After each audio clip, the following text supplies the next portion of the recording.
আপনার কথাটা আমি একটু লাউডে দিলাম। আমার সাথে সাংবাদিক ভাইরা রয়েছেন। আমি ভোক্তা অধিদপ্তর আব্দুল জাফর মন্ডল। আপনি ভালো আছেন? আপনি আপনি আলু প্রকিউর করে সাপ্লাই দিয়েছেন কোথায়? উত্তরা, ওই যে মিনা বাজার, গরিবে নেওয়াজ এভিনিউ এই শাখাতে। তো দয়া করে আলু সম্পর্কে আমাকে একটু তথ্য দেন। এই যে সাদা আলু যেটা দিয়েছেন, এটা বাংলাদেশি আলু না বাইরের আলু? না না না, একটা দেশি আলু একটা আছে, আর একটা হচ্ছে এর নাম কি আলু? ডায়মন্ড স্যার একই আলো স্যার, দুইটাই ডায়মন্ড। একই জায়গার আলো। এই দুইটা একই মানে একই প্রাইস।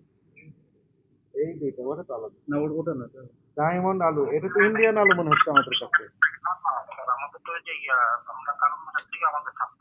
হ্যাঁ। না না না, এটা রাজশাহীর আলু না। আপনার কাগজপত্র আমরা দেখবো, আপনার সাপ্লায়ার দেয়, সাপ্লায়ার নাম্বারটা আমাকে একটু বলেন। হ্যাঁ, ওইখানেই তো ঝামেলা আছে, ওই ঠাকুরগাঁওদের থেকে আসছে সেটাই সমস্যা আছে। সেটা ঠাকুরগাঁও না, ঠাকুরগাঁয়ের পাশে স্যার আসসালামু পার্শ্ববর্তী আলাইকুম। দেশের নাম কি? ওই দেশ থেকে আসছে। ঠাকুরগাঁয়ের পাশে একটা জেলা দেশ আছে না? আচ্ছা ঠিক আছে।